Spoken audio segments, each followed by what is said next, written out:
नमस्कार दोस्तों। तो आज के सेशन में हम डेटा सफिशिएंसी पढ़ने जा रहे हैं। जैसा कि हमने पार्ट 1 में किया, हमने कंसेप्ट को समझा, दो स्टेटमेंट पर बेस्ड हम क्वेश्चंस कैसे करते हैं उसको हमने समझा।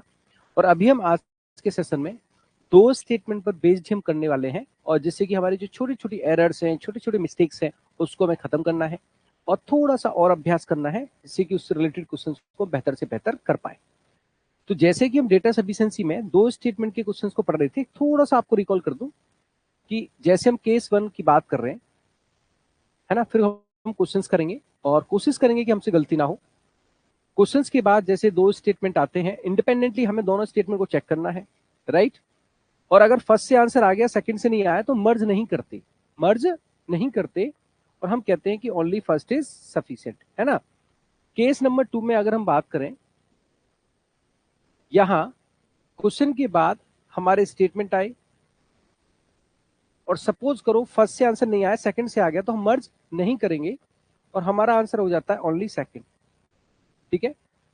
केस नंबर अगर हम 3 की बात करते हैं, तो जैसे क्वेश्चन के बाद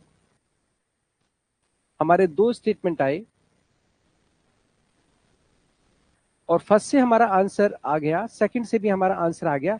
अब दोनों से शायद सेम आए या डिफरेंट आए, कोई फर्क नहीं पड़ता। इस केस में हम आंसर क्या करते हैं, आइदर फर्स्ट और सेकंड। ये बात हमारी क्लियर है ना। और केस नंबर 4,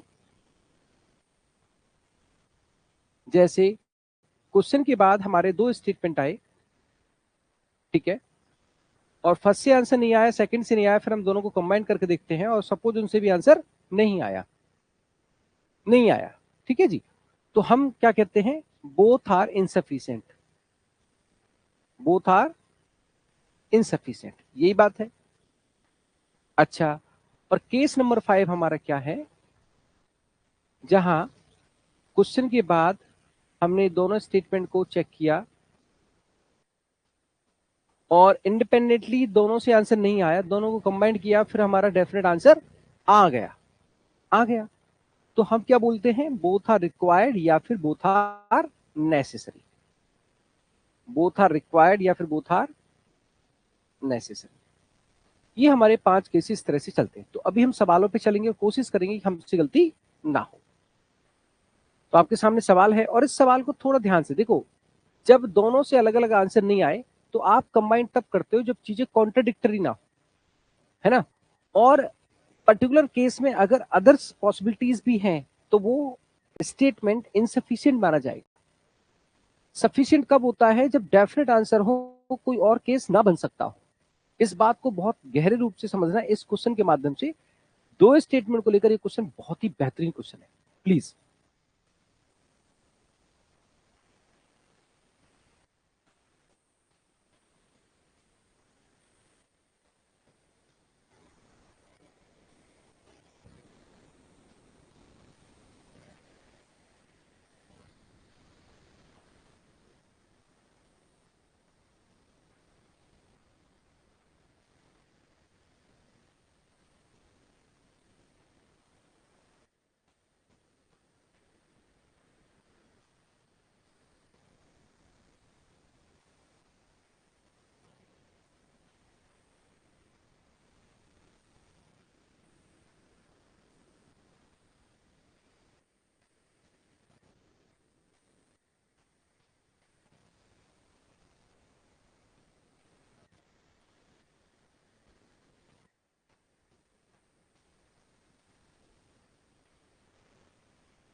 बहुत ध्यान से इस क्वेश्चन को करना है।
हाँ जी, इस क्वेश्चन से हमें क्लैरिटी मिलेगी डेटा सफिशिएंसी में कि किस तरह से दो स्टेटमेंट में हम बेहतर से बेहतर कैसे कर सकते हैं। पहले इंडिपेंडेंटली चेक करेंगे, of course I am looking for the right answer.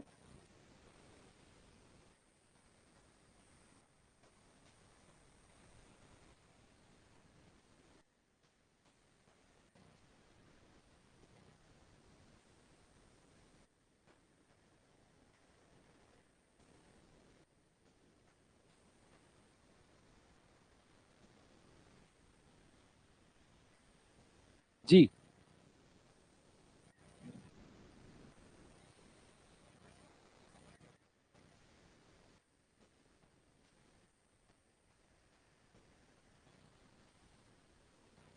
यहां अगर हम थोड़ा सा ध्यान दें, सवाल क्या है सबसे पहले ये देखना है। और सवाल ये है कि जैसे 6 पर्सन एक बिल्डिंग में रहते हैं, ठीक है, ओके, पूछा गया है इमीडिएटली अबव कौन है किससे जैसे, ये एक सवाल है। पहला केस अगर हम देखें, जैसे हमारे पास 6 फ्लोर है, ध्यान देना, 6, 5, 4, 3, 2, 1, हमारे पास 6 फ्लोर है, ठीक है। एल हमारा इवन नंबर पे रहता है, तो पॉसिबिलिटीज बनी, यहां हो सकता है, यहां हो सकता है, यहां हो सकता है, ठीक है। 1 person between G and L, G और एल के बीच में 1 पर्सन है, हमने हिंट बना दी जैसे पजल सॉल्व करते। 2 पर्सन है जी और एच के बीच में, ठीक है। आई इमीडिएटली अबव है के से, but not below H. I H से नीचे नहीं है, तो कहीं ना कहीं ये दोनों की दोनों एच से क्या हो जाएंगे, फिर ऊपर हो जाएंगे। ये आपका पहला केस है। अब इसमें चेक करेंगे, अगर मैं एल को यहां लेता हूं तो जी और एल में 1 है, जी और एच में 2 है, 2 छोड़कर यहाँ पे क्या आ जाएगा, एच आ जाएगा। आई और के, यहाँ पे आई आ जाएगा और यहाँ पे के आ जाएगा। बट आपको ये भी चेक करना है कि अदर कोई पॉसिबिलिटीज बन रही है कि नहीं बन रही है। ऐसा करने से आई से जस्ट ऊपर क्या आ जाएगा, जी आ जाएगा, नो प्रॉब्लम। ये केस यहाँ पे ऐसा बन रहा है और यहाँ पे आ जाएगा, नहीं सॉरी, जे से एस ऊपर पूछा था ना, तो जे से एस ऊपर कौन आ जाएगा, एल आ जाएगा, ठीक है। बट अदर बी केसेस आपको चेक करने हैं। मैंने हमेशा कहा है कि इंडिपेंडेंट जब आप स्टेटमेंट चेक करते हैं तो अदर पॉसिबिलिटीज अगर बनती होंगी तो स्टेटमेंट इनसफिशियंट हो जाएगा। आपने अदर केस के रूप में चेक किया, तो जैसे अगर मैं एल को यहां रखता हूं तो जी यहां हो सकता है, तो एच यहां हो जाएगा और एच से ऊपर आई और के नहीं आ पाएंगे। एल से जी यहां रखोगे और जी यहां रखोगे तो एच यहां होगा, तो आई और के नहीं हो पाएंगे। अच्छा, जी अगर यहां हो जाए तो एच यहां हो जाएगा, तो आई और के नहीं हो पाएंगे, मतलब एल की ये पॉसिबिलिटी तो हो नहीं सकती। ये तो केस आप कैंसिल कर दो। एक और केस बचा है, उसको भी देखते हैं। अगर मैं एल को यहां ले लूं तो जी मेरा यहाँ पे होगा, ऊपर एच हो नहीं सकता, 2 छोड़ के एच यहाँ पे हो जाएगा, और आई और के मेरे यहाँ पे हो जाएंगे, है ना, और यहाँ पे जे हो जाएगा, और जे से ऊपर आ जाएगा जी। तो मतलब आपके पहले वाले केस में 2 पॉसिबिलिटीज बन रही हैं कि जे से ऊपर एल भी हो सकता है, जी भी हो सकता है। क्या हम डेफिनेट आंसर निकाल पा रहे हैं, बोले नहीं निकाल पा रहे हैं। हमारे पहले वाले केस में एल की पॉसिबिलिटी यहां भी बनी और यहां भी बनी, जिसकी वजह से जे से ऊपर जी भी हो सकता है और जे से ऊपर एल भी हो सकता है। मतलब पॉसिबिलिटीज कितनी है, 2 है। ओके, सेकंड केस देखो, तो पहला वाला क्या हो गया, इनसफिशियंट हो गया। सेकंड केस, कितने फ्लोर है, 6, 5, 4, 3, 2, 1।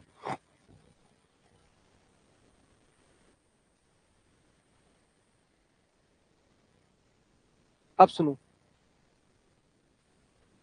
कहता है कि इमीडिएटली अबव है जी से, के इवन नंबर पे नहीं रहता तो ऑड नंबर पर रहेगा। जी से जस्ट ऊपर है तो यहाँ के हो नहीं सकता, यहाँ पे के होगा या फिर यहाँ पे के होगा। के जस्ट ऊपर है किससे, जी से, जे बिलो है जी से, है ना जी, 1% है जे और एच में, और एल ऊपर है किससे, आई से। ऐसा केस है जिसमें के को आप चेक करोगे, ठीक है, के अगर यहां पे लेते हैं तो जी यहां पे होगा और फिर जे यहां पे होगा, तो जे और एच में एक चाहिए, वो नहीं हो पाएगा। ये पॉसिबिलिटी के की क्या है, कैंसिल है। तो के फिर यहां पे आएगा, जी यहां पे आएगा। अब जे यहां तो हो नहीं सकता क्योंकि एच नहीं आएगा फिर। अब जे यहां होगा तो एच यहां होगा, और जे यहां होगा तो एच यहां होगा। एल क्या है, आई से ऊपर है। अब मेरी बात सुनो, जे से ऊपर आई भी हो सकता है और जे से ऊपर जी भी हो सकता है। यहां कितनी पॉसिबिलिटीज आ रही है, दो आ रही है। क्या इससे भी डेफिनेट हुआ, नहीं हुआ। दोनों इंडिपेंडेंटली हो गए इनसफिशियंट। अब आप क्या करोगे, दोनों को कंबाइन करोगे, दोनों को क्या करोगे, कंबाइन करोगे, ठीक है। अब आपने दोनों को कंबाइन करना है तो कॉन्ट्रडिक्शन नहीं होना चाहिए, अलग अलग आंसर आया नहीं, कंबाइन करोगे मेरे भाई तो प्रॉब्लम क्या होगी, देखो के कहता है इवन नंबर पे नहीं है, तो ये वाला केस तो बन नहीं सकता, ये वाला केस आप बनाओगे, ये वाला केस तो कंबाइन हो नहीं सकता कि यहाँ पे इवन नंबर है, वो कह रहा है इवन नंबर पे नहीं होना चाहिए। तो इस वाले केस में के आ गया, जी आ गया, जे आ जाएगा। लेकिन प्रॉब्लम क्या है, यहाँ पे आई आ रहा है एल से ऊपर, और वो कहता है एल ऊपर होना चाहिए आई से, और यहाँ पे आई ऊपर है एल से। तो कॉन्ट्रडिक्शन आ रहा है, दोनों इंफॉर्मेशन को कंबाइन नहीं कर सकते। यहां कंबाइन कब हो जाता, अगर यहां पे लास्ट सेंटेंस में एल अब जो आई है इसकी जगह मैं बोल दूं एल बिलो आई, तो कंबाइन करके बोथ आर नेसेसरी आंसर आ जाएगा। बट अभी प्रॉब्लम क्या है कि आप कंबाइन करोगे तो यहाँ पे एल नीचे आ रहा है आई से, और सेकंड में कहता है एल ऊपर है किससे, आई से। तो कॉन्ट्रडिक्शन है, और इसीलिए दोनों मर्ज नहीं हो सकते। दोनों मर्ज कब हो सकते थे, जब आप बोले कि एल बिलो है आई से, तो मर्ज हो सकता था, अभी मर्ज नहीं हो सकता। इसलिए यहाँ पे आंसर आएगा together are not sufficient, option number is D. दोनों की दोनों स्टेटमेंट सफिशिएंट नहीं है, ऑप्शन नंबर डी। ना तो अलग अलग, क्योंकि दो पॉसिबिलिटीज यहाँ पे आई और दो पॉसिबिलिटीज यहाँ पे आई, कंबाइन करते समय कॉन्ट्राडिक्टरी हो गया, इसलिए पॉसिबिलिटीज बनी नहीं। तो आंसर क्या आ गया, डी फॉर दिल्ली। समझ में आ रही बात कैसे हमें करना है, अरे क्लियर है ना। अब फिर ट्राई करेंगे। ये क्वेश्चन है चाइनीज कोडिंग को लेकर डेटा सफिशिएंसी में। पहले इंडिपेंडेंटली चेक करेंगे और फिर नहीं आएगा तो मर्ज करेंगे, प्लीज।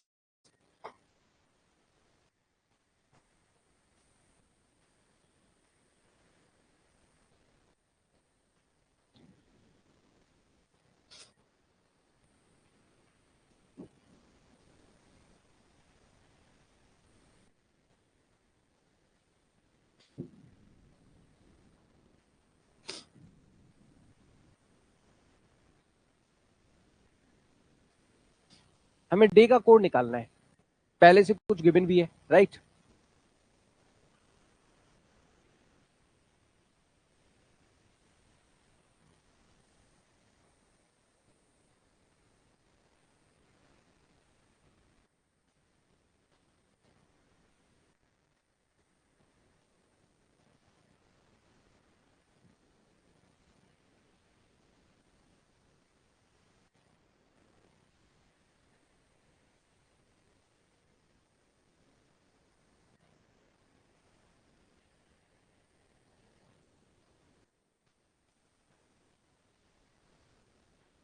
इसका कोड यहाँ पे दिया हुआ है।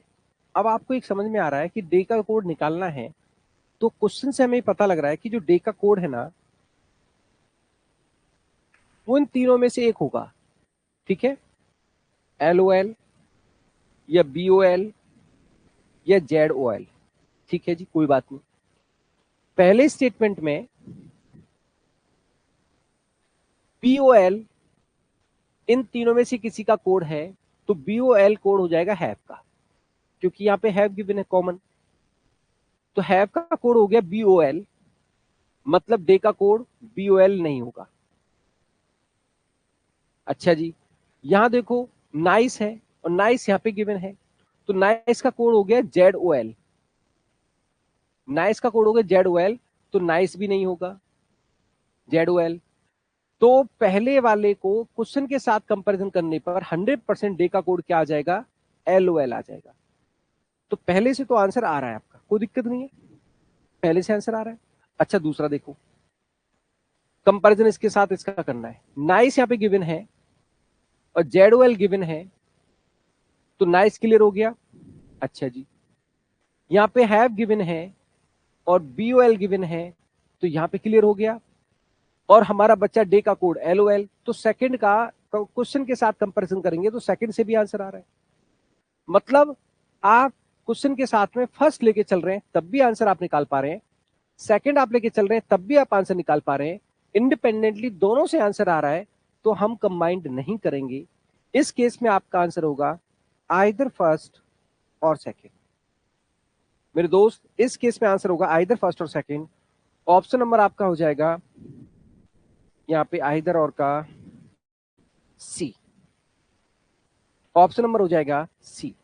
एकदम क्लियर होना चाहिए, कोई डाउट नहीं होना चाहिए, बहुत आराम से करना है, एग्जाम में सवाल आएंगे और आपको अच्छे से करना है जी। अगले सवाल पे फिर कोशिश करेंगे, दो स्टेटमेंट का एकदम क्लियर कट होना चाहिए, ठीक है। हाँ जी, कोई डाउट नहीं होना चाहिए प्लीज। कंपैरिजन पे बेस्ड सवाल है, ध्यान से करें, आराम से करें।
देखिए 5% है, राइट। पूछा गया है सेकंड यंगेस्ट, हमें सेकंड यंगेस्ट से मतलब है। पहला केस देखो, एन क्या है, ओल्डेस्ट है, 1 2 3 4 5, एन आ गया। एम ओल्डर है ओ से बट यंगर है पी से, एम बड़ा है ओ से और यंगर है पी से। क्यू यंगर है पी से, तो क्यू भी इधर बाद में आएगा, मतलब इन तीन से बड़ा पी तो यहाँ पे आ जाएगा। अब प्रॉब्लम ये है दोस्त, यहाँ तो एम आएगा नहीं, एम यहाँ पे आएगा तो ओ यहाँ पे आ जाएगा, एम यहाँ पे आएगा तो ओ यहाँ पे आ जाएगा,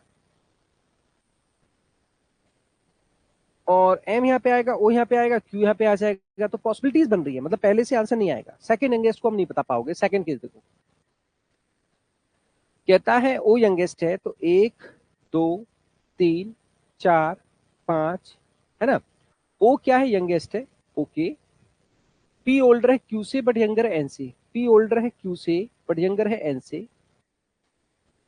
एम हमारा इमीडिएटली ओल्डर नहीं है ओ से, तो एम यहाँ पे नहीं आएगा। अब हो सकता है यहाँ पे एम आ जाए, यहाँ पे क्यू आ जाए, यहाँ पे क्यू भी आ सकता है। और अच्छा, एक चीज तो है, 5 लोग है ना, यहाँ पे एन नहीं आएगा, यहाँ पे पी नहीं आएगा, एम नहीं आएगा, 1 2 3 4। बात समझो, सेकंड केस में बहुत अच्छा क्वेश्चन है, बहुत अच्छा क्वेश्चन है। सेकंड केस में आप देखो, आपका सेकंड यंगेस्ट आ रहा है कि नहीं आ रहा, क्योंकि ओ जो है, एम जो है इमीडिएटली ओल्डर नहीं है, यहाँ पे एम आएगा नहीं, है ना। अब आप क्या देख रहे हैं, एन भी यहाँ पे नहीं आएगा, क्यों, पी से बड़ा है। पी भी यहाँ पे नहीं आएगा, क्यों, क्यू से बड़ा है। 1 2 3 4 नहीं आएंगे, तो यहाँ पे कौन आएगा, क्यू आएगा। सेकंड यंगेस्ट आपका इससे आ रहा है। बात समझो, हमसे जो क्वेश्चन पूछा गया है, क्या उसका आंसर आ रहा है क्या? फर्स्ट से आंसर नहीं आ रहा था। मर्ज आप कब करते हो?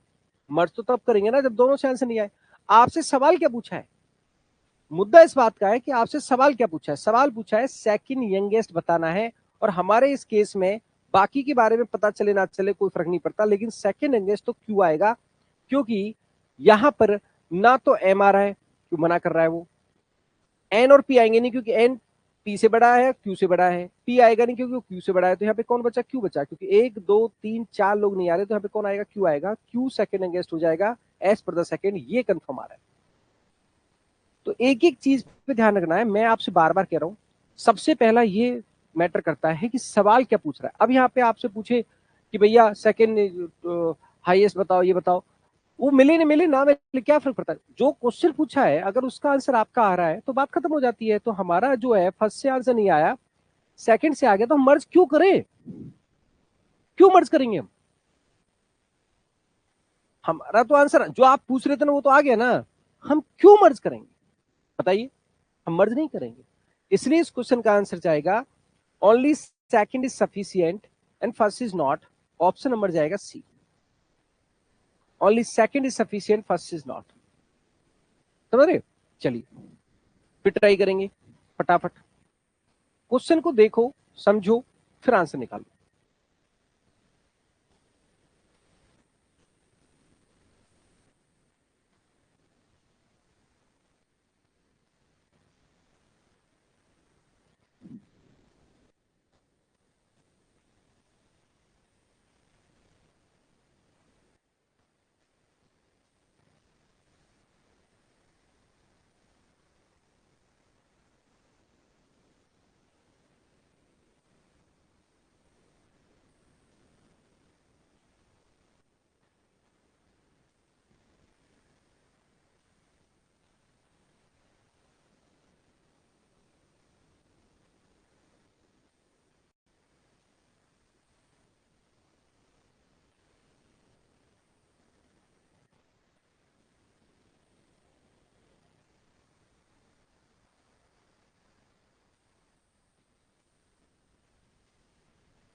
ये क्वेश्चन बिना पेपर पेन के हो जाएगा, बोले क्यों? देखिए यहां पे कह रहा है, पूछ रहा है आपसे, are all the 5 friends who are sitting around a circle facing away from the centre. जो 5 लोग सर्किल में बैठे हैं, क्या उनका facing away from the centre है? आपका रिप्लाई किस में आना चाहिए, यस में या नो में? 5 लोग एक सर्किल में बैठे हैं, क्या उनका facing away from the centre है? पूछ रहा है आपसे। अब यहां वन ऑफ द पर्सन आपको क्या दे दिया, सेंटर। तो अगर आपसे सवाल पूछा जा रहा है कि पांचों फ्रेंड, सारे जो फ्रेंड सर्किल में बैठे हैं, क्या उनका facing away from the centre है, तो आपका जवाब डेफिनेटली क्या आएगा, नो आएगा, क्योंकि one of the person is given facing inside. तो यहां पे आपका रिप्लाई आ गया नो, क्योंकि रिप्लाई डेफिनेट हो गया। No, all the person are not facing away from the centre, मतलब सारे तो फेसिंग अवे नहीं हो सकते, क्योंकि वन ऑफ द पर्सन तो ऑलरेडी आपका इनसाइड दे रखा है। बाकी होना हो कोई फर्क नहीं पड़ता, लेकिन आपने सवाल पूछा है are all the 5 friends are facing away from the centre, you will say no. जैसे 5 लोगों में से सर ने पूछा क्या पांचों की पांचों बच्चे पास हो गए। अब आप रिजल्ट चेक कर रहे थे, क्या पांचों की पांचों बच्चे पास हो गए? आप रिजल्ट चेक कर रहे थे, एक का रिजल्ट देखा वो फेल हो गया, बाकी का देख नहीं पाए, लेकिन आप रिप्लाई क्या दोगे, सर नो, नो, क्योंकि one of the person is fail हो गया। यहां पे भी वन ऑफ द पर्सन क्या दे रखा है, इनसाइड दे रखा है, तो हम इस से भी रिप्लाई क्या देंगे, नो। दोनों से डेफिनेट रिप्लाई आ चुका है नो। आप रिप्लाई दोगे no. All the person sitting around the circle facing away from the centre, you will say no, you will say no. तो आंसर इसका क्या हो जाएगा? आइदर और। आंसर क्या हो जाएगा? आइदर और, क्योंकि आपका रिप्लाई डेफिनेट आ गया। सवाल इस तरह से पूछा गया था।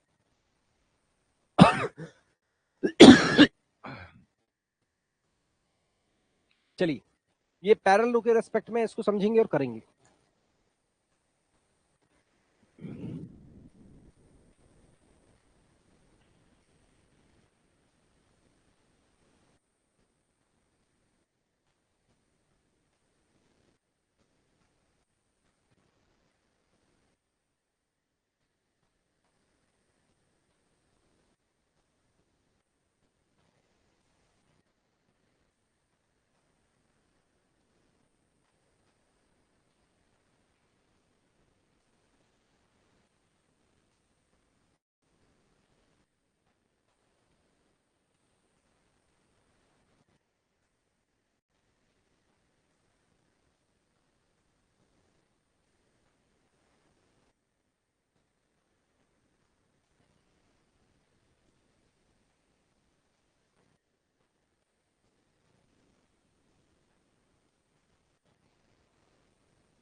पे who faces ji,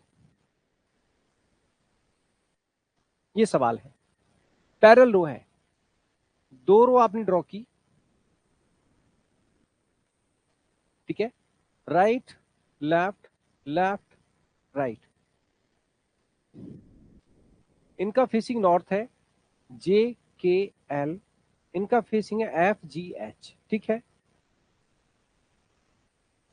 H faces के, एच के को फेस करता है। Immediate L faces immediate neighbour of H, H का पड़ोसी ये वाला भी हो सकता है, ये वाला भी हो सकता है, ये भी एल को फेस कर सकता है, ये भी एल को फेस कर सकता है। अब जी यहां बैठेगा कि यहां बैठेगा, पता ही नहीं है जी, किसको फेस करेगा पता नहीं है, तो पहले वाले से आंसर नहीं आएगा, ठीक है जी। हाँ जी, दूसरे केस में देख लो। दूसरे केस में कहता है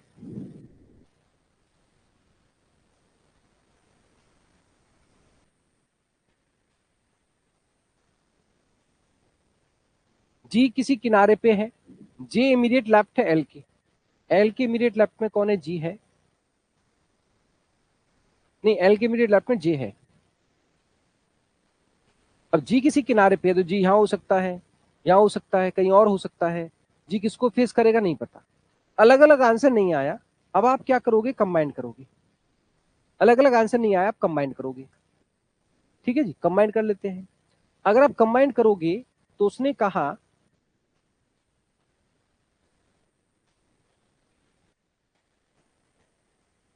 एल के इमीडिएट लेफ्ट में कौन है? जे।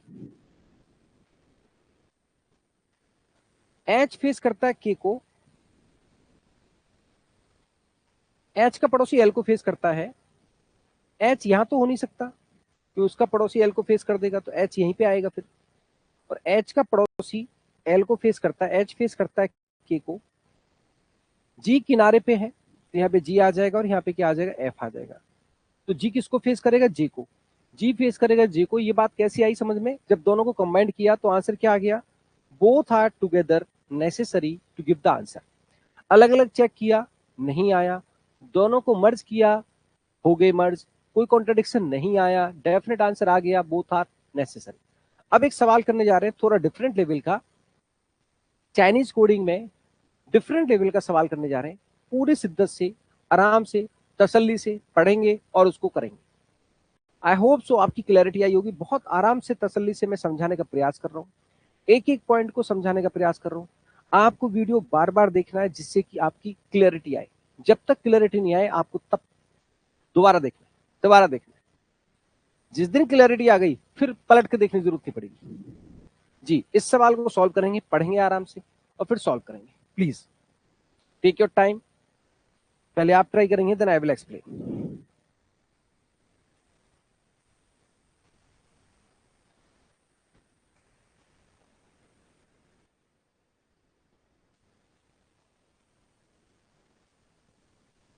जी, हाँ जी सतीश जी।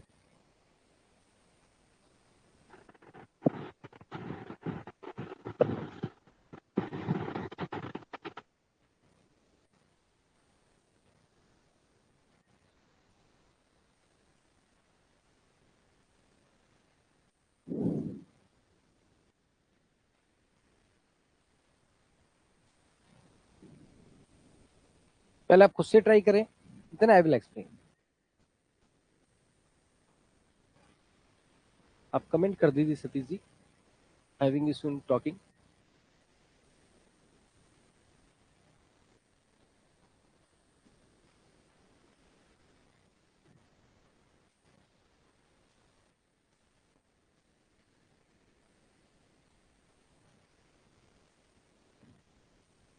आपको जैसे चाइनीज कोडिंग होता है ना, वैसे ही दे रखा है और आपसे पूछा है code of the which of the following statement, मतलब किस स्टेटमेंट को हम यहाँ पे एड ऑन करें विद द इंस्ट्रक्शन, जो स्टेटमेंट है किसको एड ऑन करें कि प्रोवाइड का कोड निकल जाए।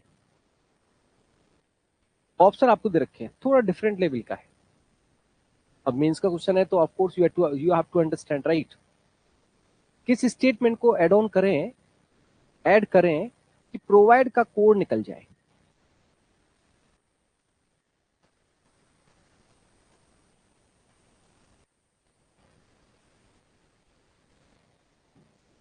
इन चारों में से किस स्टेटमेंट को ऐड करें कि प्रोवाइड का कोड आ जाए।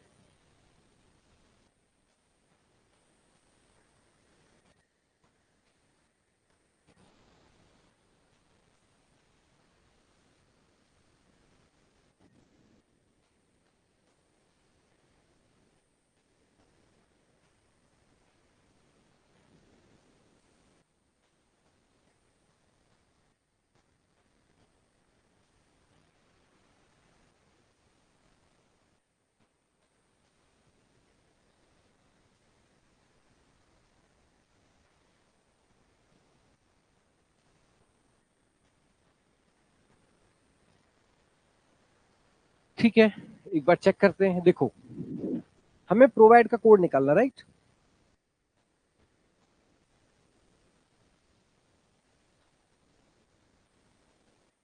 प्रोवाइड हमारा कहां पे है, यहाँ पे है।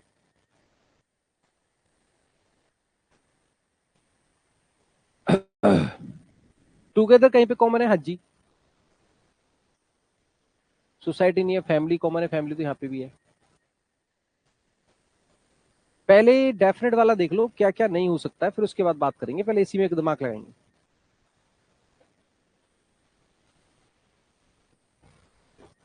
अच्छा, फैमिली जो है यहाँ पे है, यहाँ पे है और यहाँ पे कोई और चीज कॉमन है क्या फैमिली के अलावा? इसमें और इसमें फैमिली रिलेशन है। चलो, इसमें और इसमें टुगेदर कॉमन है लेकिन फैमिली कॉमन नहीं है। सॉरी, ठीक है, टुगेदर कॉमन है, टुगेदर यहाँ नहीं था। एक सेकंड, ये और ये, फर्स्ट 1 2 3 4 5 है ना, तो सेकंड फोर्थ और फिफ्थ में फैमिली कॉमन है, कोई और चीज तो ऐसी कॉमन है नहीं, बैटर भी नहीं है, तो फैमिली का कोड तो आ जाएगा, है ना, जो हमारा इसमें इसमें और इसमें होना चाहिए। और वो अगर हम देखें तो एफ एम तो नहीं है, जो तो फैमिली का कोड तो हो गया जो, मतलब प्रोवाइड का जो तो होगा नहीं।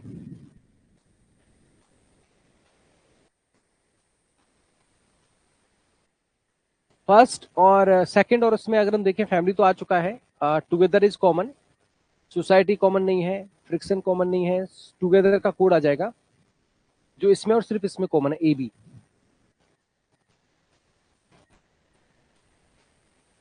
टुगेदर का ए बी आ गया, तो ए बी भी हमारा प्रोवाइड का नहीं होगा। रिलेशन यहाँ पे कॉमन है, और फैमिली तो हमारा जा चुका था जो के रूप में, तो वाइज ही हो जाएगा हमारा रिलेशन।